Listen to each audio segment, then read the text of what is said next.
Hi, I'm Rob Fournier. I'm the HSE manager here at Helicopter Transport Services. Welcome to the facility. It's going to give you a tour of the place. So we have generally here the administration wing of the building, operations, the west wing of the building upstairs where the chief pilot and safety manager resides. So we built this facility about 6 years ago. The time it was built, it was the largest concrete infrastructure project in the state of Oregon. And so much concrete went into it. It took about 2 years to complete from start to finish. It's a 220,000 square foot facility. I'm very proud of it here. As we walk through here, you'll see all these pictures on the walls. They're all of projects that we've done over the course of the last few years. Building power lines or firefighting.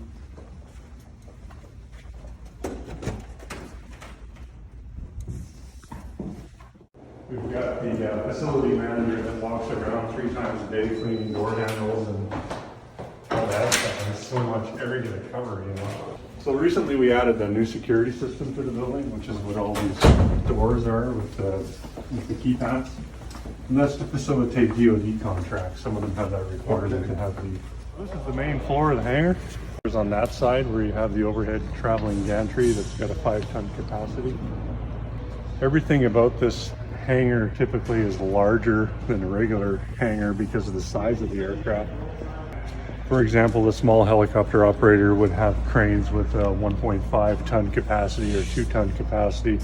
The components on these machines weigh so much that you actually need a 5-ton crane to lift some of them in place.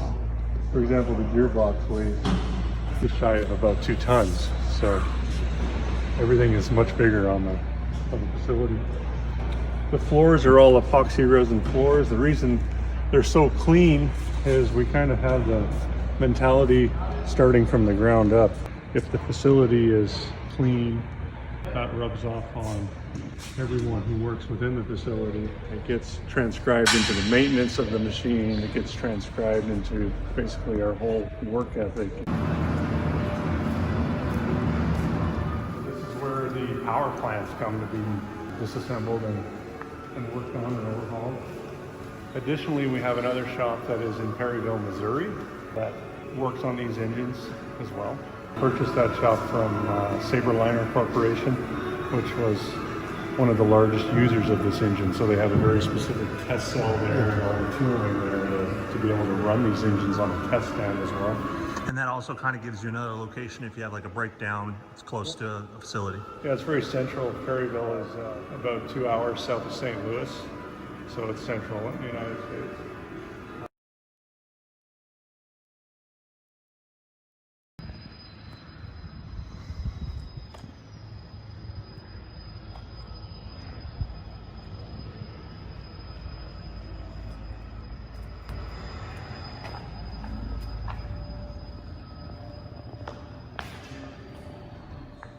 I'm Josh Lewis, Lynx FBO Network General Manager.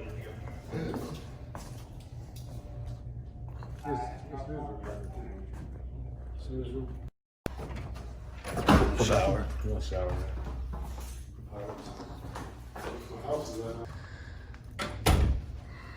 Are you guys starting to pick up a little more? Yeah, I'm just working on the schedule just now, trying to bring people back. So what we're working on phasing it in. Good. Kind of like we're doing with our restaurants.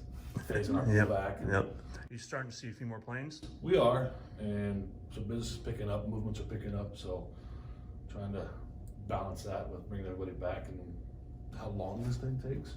So we'll see. I think we're on a good track until now you get the world fall apart again. 2020, right? Yeah, but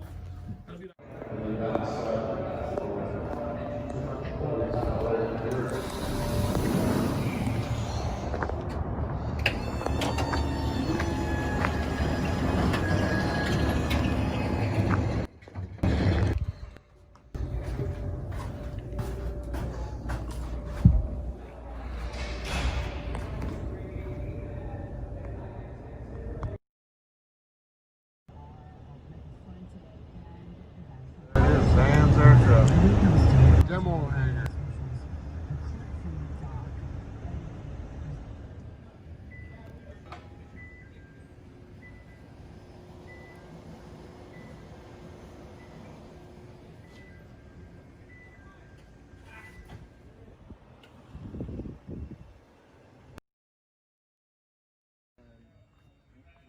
some familiarity with. So have you been to the Aviation Club? Yeah, years ago. You're Bruce. I was in the air show actually with Meg. I flew later. Okay. And we did a 36-inch type formation with Buzzy Crowd. Really? Ton of fun. Really? Yeah. Went all summer long. He did Big Magic. Did a bright red Meg with, same big acids. Playing up on the hill. Oh, cool. So some exposure to. This DC-3 was completed in 1947. It was initially completed or built as a C-47, then converted into a DC-3 a few years after that. Its first owner was Philip Wrigley, like Wrigley Chewing Gum, Philip Wrigley. He flew it basically as his corporate airplane until the 70s. When he passed away, it was donated to the Pensacola Naval Museum, who then sold it, went across a couple different hands, or went through a couple different hands, and then Philip Wrigley's granddaughter purchased it back about 2015, and that's when we got involved with it. So we're doing that restoration for her. It's flown a couple times since then. Full restoration? Yeah, full restoration. Just over a year ago, it flew down to Catalina Island to open the new runway there. Oh, cool. Right? So it was the first airplane to land there on the new runway, and probably the first airplane to land on the runway initially, right? That airport was sort of built for this airplane. So kind of an interesting. Catalina Flyer, right? Yeah. Like name some of them like that, right? There was a Catalina flying boat, but this, not the DC-3, no. Okay. No. So this probably has countless Los Angeles to Catalina. To Catalina Island in Los Angeles to Chicago. This, as far as we know, is the lowest time DC-3 still airworthy. How much time? So about 3,400 hours. Wow. So almost brand new. Yeah.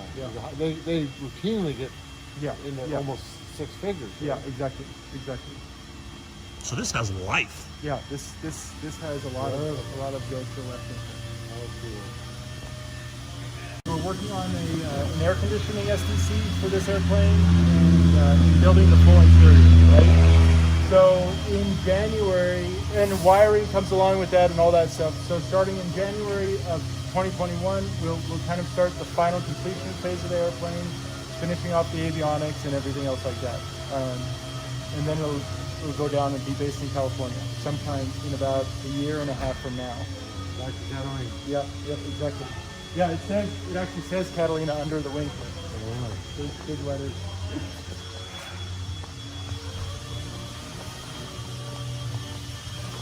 Yeah. What a cool history. Yeah, it's pretty unique.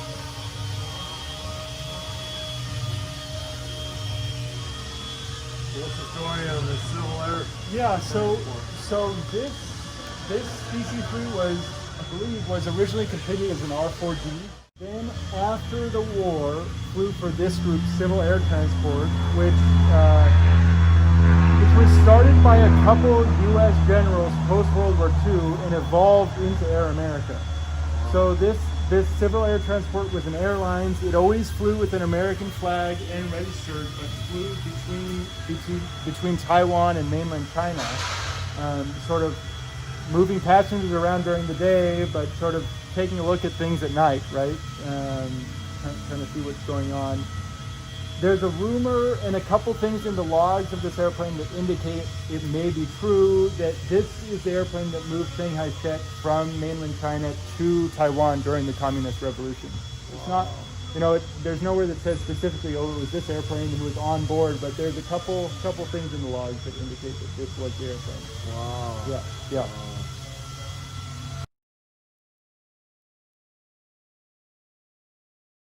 This is the operations side of our hangar, and so those two ambulances are dedicated for the Panda team. The Panda team is OHSU's neonatal and pediatric transport team. So they are housed here in Aurora 24 hours a day with a nurse and a respiratory therapist, and then our EMT staffs that ambulance. So not only you're staffing pilots, you're staffing EMTs. EMTs, yep. So we have the ability the Panda team has the ability to go by ground, go in the fixed wing, or jump in the helicopter. So over here, this is our CJ4, and it's our newest fixed wing. We're very proud of it. It's a very nice aircraft for if we're going to go up to Alaska, if we're going to fly a patient. 2 days ago, we flew a patient down to California. If we're going to go, anywhere on the East Coast, obviously it just gives us a little bit more range. So like you wouldn't go pick up a passenger in like deep Eastern Oregon with this? That'd be more of a helicopter or? Well, it depends. It depends on what the weather's doing, the weight of the patient. There's a lot of variables to that. But no, this thing, we transport patients throughout Oregon with this CJ as well. So this is our CJ4. Definitely get a good shot of the interior. Yeah, feel free. Boy, it's beautiful. You get 400 or 500 hours on it now? Yeah, something like that. I don't know the exact. Well, my phone should be able to handle it. So the patient goes here, and then we throw on all of our medical bags here. We got plenty of oxygen for longer range transports, and we have the ability to take on additional crew members. We do a lot of specialty transports with NICU patients and ECMO patients that require additional crew members. So it's just nice to have the extra seats and the extra room when we're going a long ways with a So depending on the mission, that's who will come on. Yep, depending on the flight, depends on who's going to be in the aircraft. Yeah. Very nice. Yeah. Looks like every other CJ. Yeah. Up front. Maintenance manager. Bruce Bennett. So the EC-135's 7? We've 7. 7. EC-135. So seven of these, Yep. 21 of those. Yep. And then the 407s, we have 4. We have 3 in operation right now. We're taking delivery on another, Fourth, as yeah. well as a two Bell 429s later this year. Congratulations. So, yeah. So the EC-135s, I believe we have 4 P2 pluses. Which are the blue ones. Yep. And then we have the P1. We have the P2 and then the P1s. Yep, which Yep. those are white. Right. So. Or do you guys have a preference? I mean, we prefer the 119 is a great aircraft for the type of work that we're doing because it's got speed, it's got power. The issue with the 119 is the maintenance, and so it's just Ryan could tell you better. Everybody has their own opinion of an aircraft, so maintenance loves the EC-135s because they do not need the maintenance, but then clinical side of things and the aviation doesn't like them because they're not quite as fast or not quite as roomy as a 119. Yeah. So everything has gives and takes. That's right. Yeah. Well, let me take you into the crew quarters.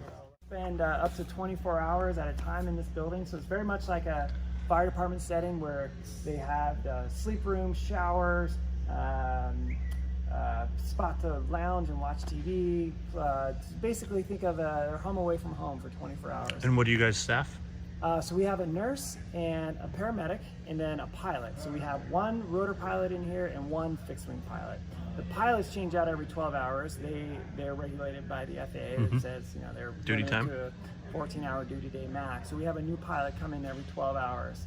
And the med crew typically do 24 hours. So you'll operate that CJ single pilot? Single pilot, yep. So that was definitely a requirement for you guys when picking a. We looked, like I said, we looked at different airframes, but landed on that CJ just because of being able to operate a single pilot and the avionics, and that's why we chose it. So this is kind of where the crew hangs out. Behind you is our blood fridge. We carry 2 units of O negative blood, so if somebody is bleeding out, we can replace it on scene. And just down the hall here, this is a small kitchen, bathrooms with a shower, all the comforts of home. Yeah, kind of walking into their home a little bit. Very nice.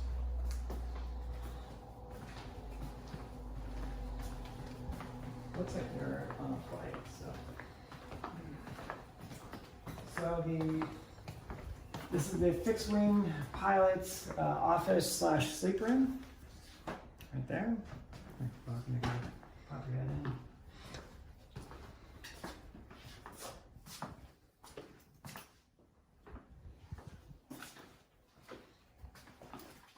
lounge when the crew's not on flights and they're done with all their paperwork and their online education. They can hang out, which we need. So when they're done with their homework. Exactly. That's exactly right. So then this is the rotor sleep room / office, and then we have a room for the nurse, a room for the paramedic, and then when they get the call, they open the door, come down the stairs.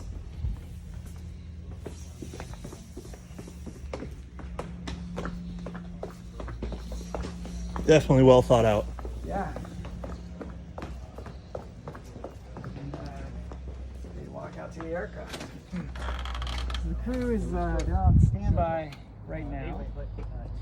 But so when we get the flight request, they jump in the helicopter, they take off. Anywhere about 8 minutes, from 7 to 8 minutes when we get the call, they're off the ground, ready to go. So if you want, they're on standby, but I'll let you come over and say hi really quick.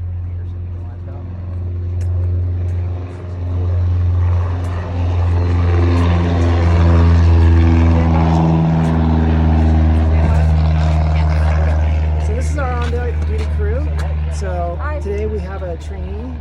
So we have 3 people. So typically it's a nurse and a paramedic, but we do have a nurse that's doing some training today. And then Warren's our pilot. So, hey. Any question? They're doing a video for the airport, about the airport, right? Yeah. I started flying out here in 1975. Oh, wow. And that was 3 years in helicopters in the United States Army. I worked at flight craft as a mechanic while training here. I've flown exclusively out of here since '75. Oh, wow. I'm the one that never went anywhere. So, do you guys want to show them like what equipment? Do you want to see the equipment we have in here? Yeah, if you guys just want to talk about some of it, that'd be great. Oh, sure. Well, right here's our airway bag, so we can do any kind of advanced airway we need, or chest tubes, our monitor, which is also defibrillator. We have a bag of medications and other emergency equipment. We have a second bag of advanced medications that we carry, and then we have down here a ventilator. And we also carry 2 units of blood with us. So your passenger will sit here. You'll have your Passenger will be on the stretcher. laying, I guess, Yeah. not sitting. Generally but not sitting. Yeah, laying there, and then you'll have your 2 here, and 2 then crew in the back and then the pilot in the front. and you'll fly with 1 pilot. Yes, correct. Yep. We have liquid oxygen in this aircraft, and we also carry oxygen tank. Very nice. Thank you guys. Our CJ pilots. Hey guys. Hi guys. And they're with the airport. They're just kind of doing a video about all the different operations here at the airport. So, Awesome, cool.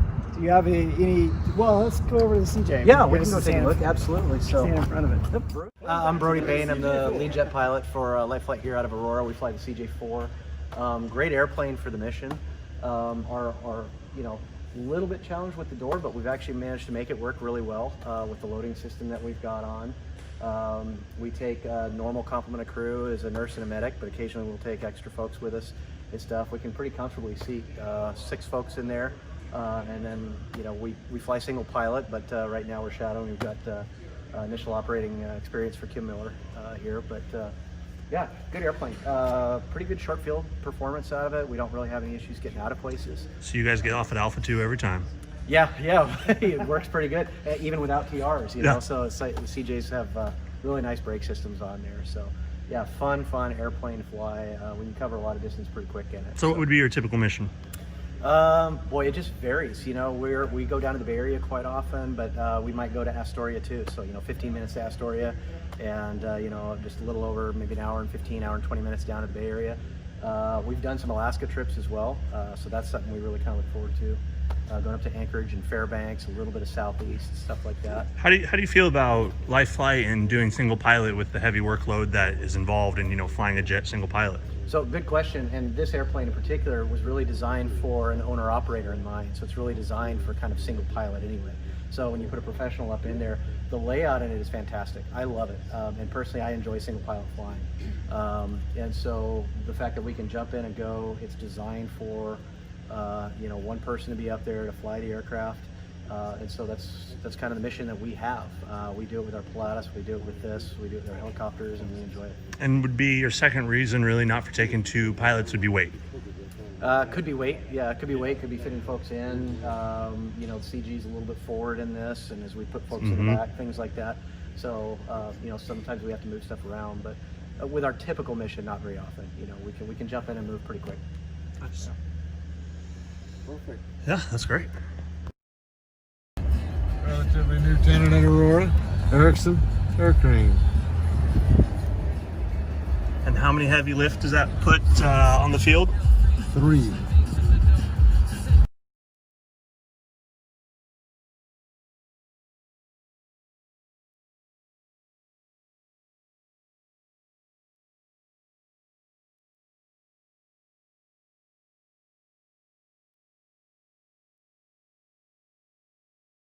Clubhouse, update on the beautiful landscaping. We'll make sure everything's in good shape. Come on in.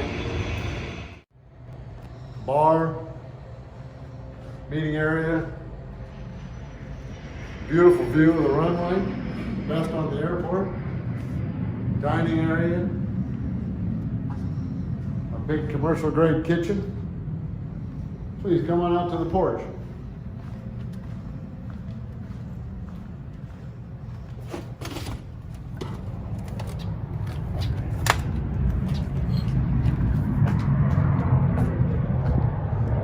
Thank you for joining us. Barbecue. Good, how are you? Chris Daniel making a movie. Got another just out of that pedal. It's a 182. 210. 210. Yeah. Oh, okay. Looks just like a 182. Yeah. Simple. Oh, it's got retractable, huh? Yeah. And those struts. Oh, I love This those. one's TKS, check it out. Been modified. Oh my gosh. Hard working airplane. They must fly the crap out of this. Yeah, this thing. The Royal Thai Navy. Cool. William Wolbe, we call these 337 Skymasters. This is a military version. A warbird.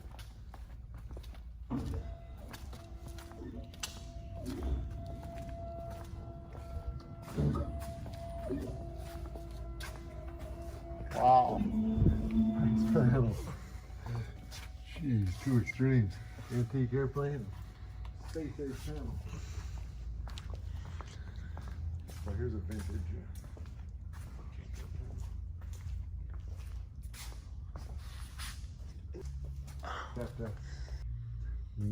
The earlier ones had manual gear, just a lever.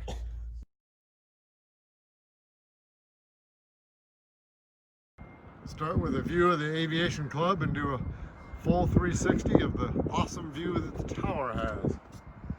Actually, we're on top of the tower, so even a better view than the tower has. Check out midfield condominium, airport condominium, brand new hangar, high flight, all the way down the south end, Airport Road Northeast. All the greenhouses. Because real estate was available, but also because of the airport. Big grain company flies all over the country. And we got Aurora Flight Training and the Business Air Park Association, Wiley Airport, looking up to Willamette, past that to Columbia. A lot of corporate hangars, private hangars, Pacific Coast Avionics, which we just saw from the inside. Here's what they look like from the outside. 3 hangars and an office.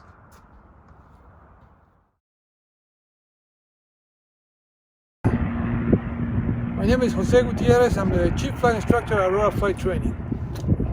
I've been flying since 1985. Did training in different states and flew at different schools, and I think this is probably the best school in the West Coast. And here's the office of Aurora Flight Training. Here's the office of Aurora Flight Training, our dispatch counter, and our waiting room. And then inside we will show you classrooms and simulators. Yeah, check out that simulator. Yeah, come this way. We have instructor stations. We have reading material and library. We have simulators for G1000. And then we have our big motion simulator. Classroom is our main classroom, and it's also used as our medical examiner's office twice, sometimes once a week. Full motion simulator.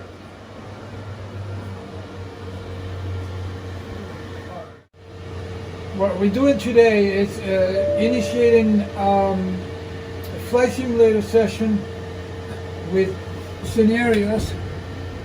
Yeah, so we're gonna go show the airplane prospective students. Nice day. We picked up the best day. A sky like this invites you to go fly. So you've got G5s in both your Warriors. This one is closed, so I can't slow. And then ADS-B equipped in all aircraft? Yeah, we're gonna go over that when we go to the 125 Romeo Juliet.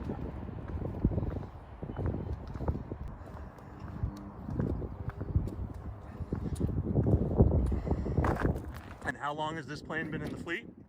It's been 1 year in the fleet. Okay, welcome to our multi-engine training program. We have an airplane here with state-of-the-art equipment.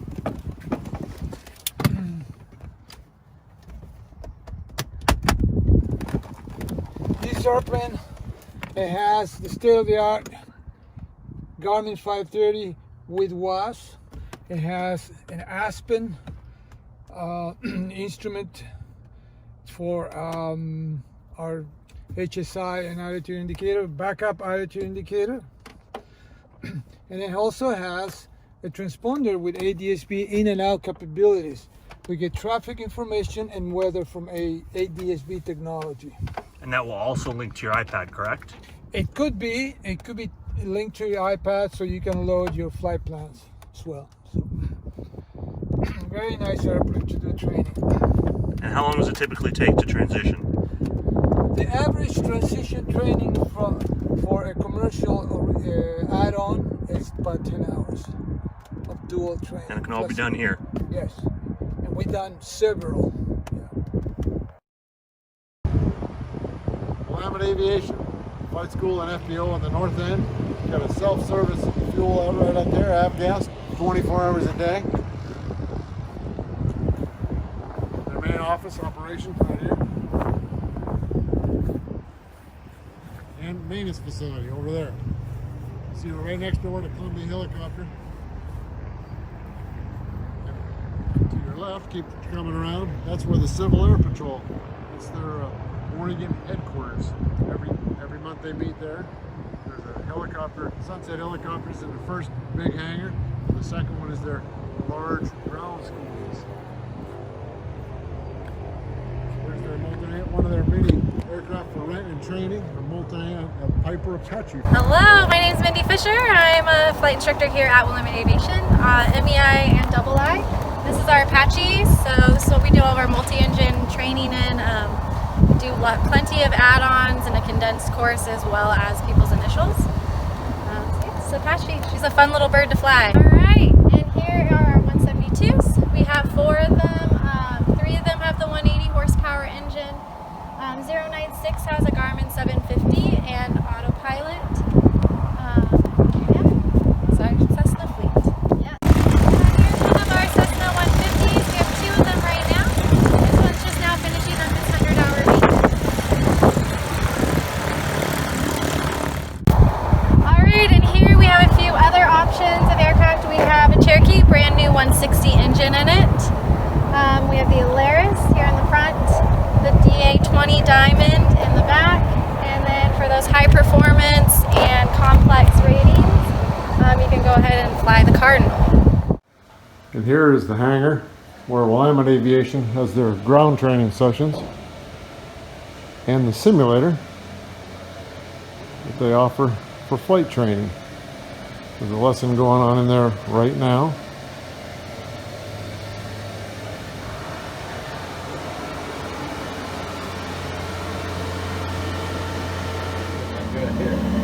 It should feel it. See, there you go. Nice. Alright, go full stop. Ooh, hold that nose on for me. There you go.